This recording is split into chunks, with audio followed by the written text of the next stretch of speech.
इस वीडियो को देखने के बाद दोस्त आप समझ जाओगे कार्टून वीडियो कैसे होता है। एक दूसरे की आवाज अरे क्या हुआ बेबी, अरे क्या हुआ, क्या क्या हुआ, ये मेरी गर्लफ्रेंड का बैग लूट रहा है। काफी इंटरेस्टिंग वीडियो बन किसी गया का भी है कोई भी और सामान वायरल लूट भी लेते था हो। ये सॉरी डार्लिंग, ये फेसबुक पे, तुम्हारे लिए इसलिए लूट मैं रहा था। चला इधर ये मेरे लिए लूट रहे थे।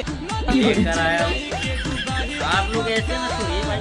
अच्छा चैनल सॉरी सब्सक्राइब कर लीजिए और इतने मेहनत के बाद वीडियो ये बनता वैसे ही है तो मजाक कर please रही हूँ। आप लोग समझा दो इसे, ठीक है? नहीं दिखाते हैं, सपोर्ट कीजिए और लाइक कमेंट।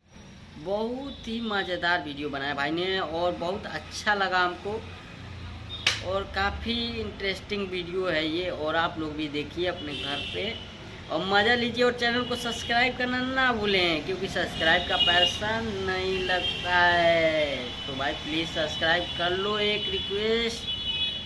जय हिंद, देश के लिए लाइक कर देना।